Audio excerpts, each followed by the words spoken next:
Alright, hello everybody, I am Michael at MNJ Vlog. Jenny is not with me today simply because I'm going to be doing an update on the truck. I've had a lot of subscribers ask me about how's the truck running, how many miles is on it now, are you still using the Seafoam? So let's go ahead and jump in and tell you what's been going on with the truck. Okay, give everybody a little overview of the truck itself. It is a 2007 Chevy Avalanche 4x4 LTZ, which I really like.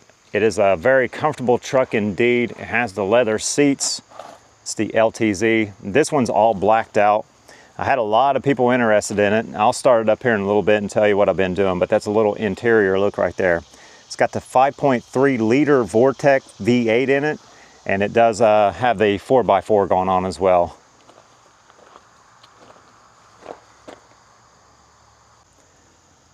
All right, so as I stated in the other video, I was having some oil pressure problems. So the gauge was dropping low at idle and during driving sometimes. And some of these common things for these Avalanches are the bad oil pressure sending unit, most common, clogged pickup tube screen, worn out oil pump, and low or dirty oil. So I truly believed I was going to have a bad oil pressure pump, but it turns out it really wasn't. I simply got some treatment, cleaned out the oil, and did actual change of the oil after I ran it with the Seafoam, and it has done really well. Now, I would still like my pressure to be a little bit higher, you know, especially after I run the vehicle a while. But once I bought this truck, I understood it had so many miles on it, there was going to be some common issues. But definitely, I would say the Seafoam has helped out so much because the truck hasn't ran this well since I actually had it. And a little bit about the Seafoam itself. It says it cleans injectors, cleans carb jets, stabilizes fuel, and the list goes on there. And I actually put this in the crankcase and then also in the gasoline itself. Really has helped. And then I realized they actually have a high mileage Seafoam. So this one's still full. I haven't even used it yet. I actually probably will sooner or later, but I'm not going to put it in today. But this truck has over 300,000 miles on it. But I'm going to start using this as well, and then probably get the oil changed after about 200 miles. But this is going to be my next Seafoam that I'm going to use here. All right, I'm going to go ahead and start up the truck for everybody here. And the last video I did, I think it had like 297,000 miles on it. And I do have a lot of lights on. I got the engine light on. I don't really worry about all that too much. So we got the service airbag. And I think there's a new park brake thing coming up here, service suspension system. To be honest, I just drive this basically during the winter, but I like it so much I do drive it during the summer days sometimes, but not as much as I do during the winter. All right, so we have 301,622 miles on the Avalanche right now. Don't know if you'll be able to see that or not. But right there is the mileage. And so I started using the Seafoam probably about, I'm gonna say about 298, 299, and it's really helped out a lot. Now before this, before I started using the Seafoam, I would have to get my oil changed probably about every 1,000 to 1,500 miles. And now it's starting to go where I just put a little oil in it because I do have a little oil leak, which I already knew about as well. And put a little oil in it when it gets a little low. Put the Seafoam in, and then want to get it cleaned out, and it's reaching the 3,000 mark, you know, somewhat closer than it has been in the longest time. Go here and show you the engine itself.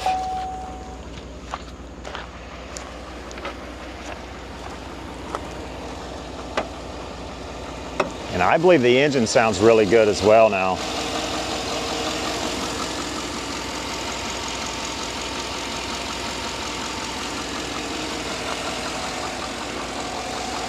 So if you are having issues with perhaps low oil pressure, I would definitely recommend the Seafoam. I would get that, put it in, and to be honest, I even used it for my power steering as well to get it cleaned out. And it did quite well as well on that. Looks like I'm getting a little low on the brake fluid. I need to get some brake fluid maybe going in there.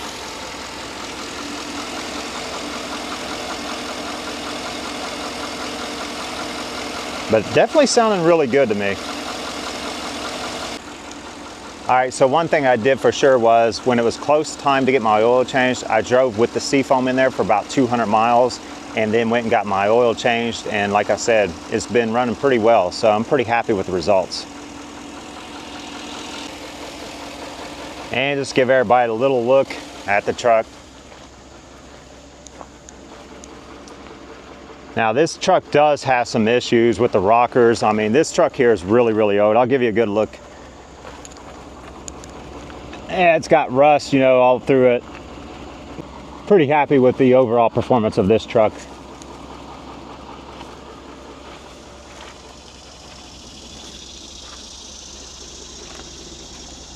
It's almost like a truck and half SUV, to be honest. Take a little step back now.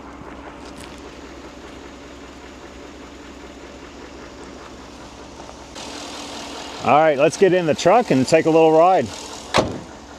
And don't worry, I mount the Osmo on the dash. Have a lot of people asking about that. But it's basically mounted, so not a big deal at all.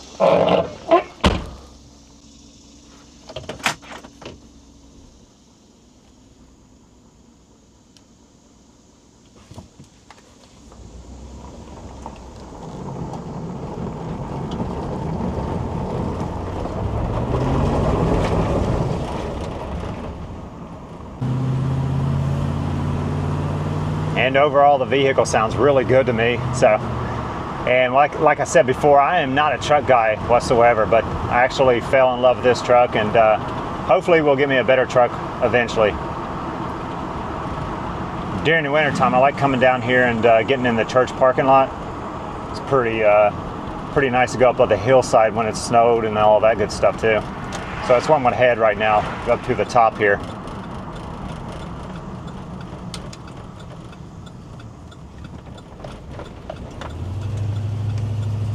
But yeah, the overall oil pressure really, really doing well for me.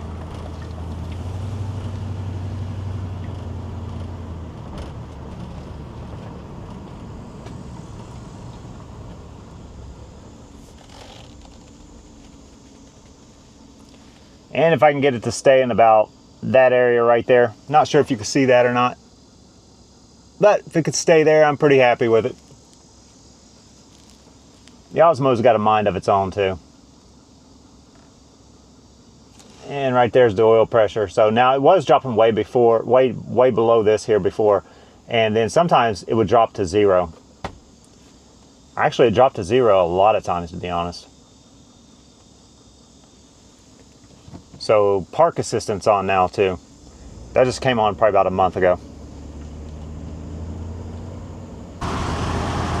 All right, so the Seafoam has definitely helped out the oil pressure.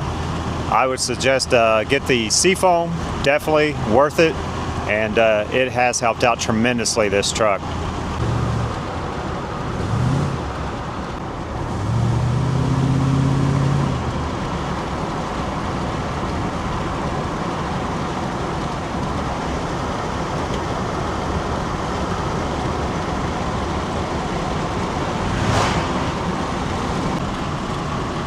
Give everybody a little look at what I'm seeing as I go down the road.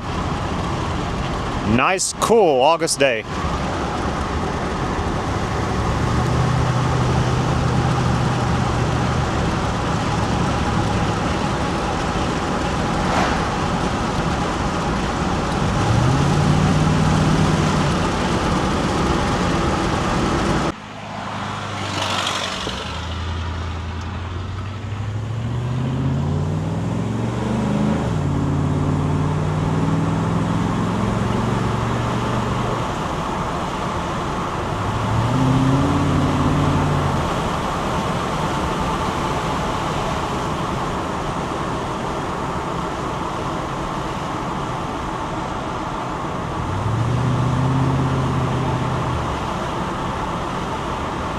Usually a cop or two down here, so kind of got to be careful.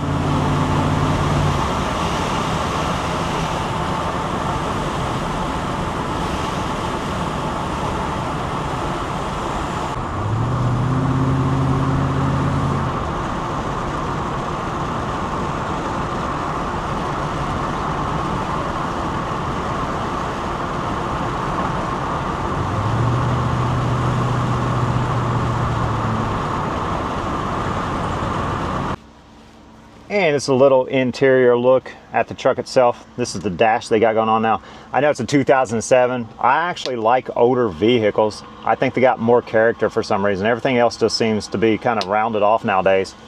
But does have a sunroof. I'll open that up for everybody if I remember how to do it. There we go. Does have a little sunroof there, pretty nice. That's the church right there I'm looking at. I'm gonna make sure I'm in park here. And we'll get out and take a look at the back of the truck as well, of the interior. Now this door locks and sometimes I can't get it open. It's a weird door. Go over here though. I always find it interesting. It's got a DVD player back here.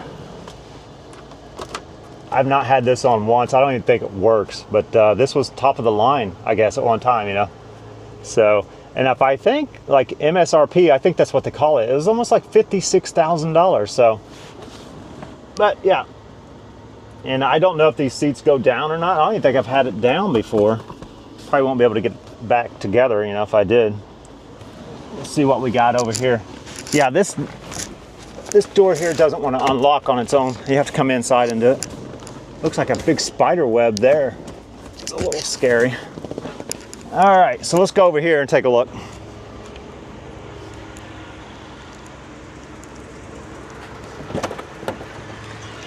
Some paperwork here. Definitely spider web everywhere. So I don't really know how to do this because I've never actually done it before. It has to be a latch somewhere. I'm not going to spend too much time on it, but it does come down. Let's get this out of the way. There's a little latch somewhere, I thought. Yep, shows you how much I know about my truck, you know. Here's a little something. And this is why I like doing YouTube videos right here, you know. Very informative information for everybody. Just want to do a little update on the truck. Turns out to be a little frustrating. There we go. We got something going on here. There we go. All right, so pull that up. All right. That's what it looks like back there. Now this should come down. There we go. All right, and then you can undo all that. But if I do that, you got these little turn things here. Then you take off all those panels and all that good stuff. You got these little turn things here. You know, and it lays down, you can put stuff in it. A lot of people like this, a lot of people don't. But to be honest, I don't use a truck for what it's really intended for. Probably, you know, hauling stuff. Doesn't really concern me. I just wanted something for the winter time. All right, so that's a little view of the truck. And I really can't stand on this rail. It's getting a little weak, see that? So I don't stand, I don't stand on that either. Put that expensive DVD player back up there. But yeah, then it's got some pull things here too. So I guess all that's gonna come out that direction right there. Yeah, just a little inside look of the truck. If you ever wanted to get an Avalanche, you ever thought about it, I would definitely do it. Especially if you can find the right price for it. This one here, I only paid like 3,200 bucks for it. I love it, I love it. Jenny, not so much. She doesn't like it very much. LTZ, top of the line. And this is your 4x4 function right here. Give everybody a little gander at that. Little light there flashing, so it's good to go. Really like this during the winter time. Even if I don't need it, sometimes I put it on just to be, you know, act like I'm really climbing a steep hill or something. But I'm not a very outdoorsy guy. But I love a truck simply because of the winter time. I don't even know if this one works. I think this one just blinks. I don't know if it means it's going to kick in eventually or work. I have no idea. That one may not work. I'm not sure. You can just tell it's blinking and blinking and blinking. But that one definitely does work. I love this Avalanche. That's for sure. And I'll let everybody see the back of the truck here. That's what it looks like in there. Now, some of these are hard to get off these panels right here. But overall, not too bad. Especially if you have one in a little bit better condition than the one I have. they're not bad to get off of. And then that wall up there in the front there does go down. You can put a kayak in there, I would assume, you know, if you like kayaking, which I'm not that type of person at all. I do like hiking, but everything fits basically in the bed of the truck, you know, when you're going hiking. Might have a walking stick or something. That is a snow shovel that I broke up there.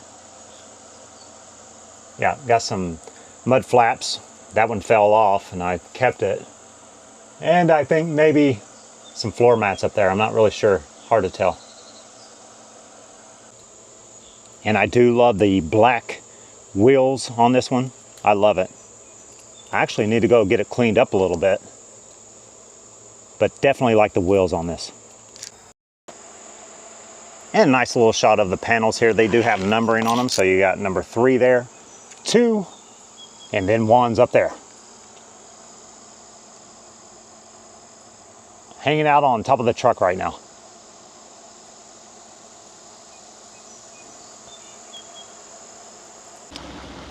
All right, I am Michael at MNJ Vlog. I hope you enjoyed this. Just a little update on the old Chevy Avalanche there. Kind of want to trade it off sometimes. Sometimes I don't. When winter hits, I definitely don't because it does so well in the winter. All right, so if you have any problems with your Chevy Avalanche, maybe give it a go, you know, give it a try, the old Seafoam. All right, so if you don't mind, please subscribe, leave comments, ring the bell, whatever you like to do there. And most of all, thank you so much for watching. All right, bye-bye. Got a little rust, you know, nothing major.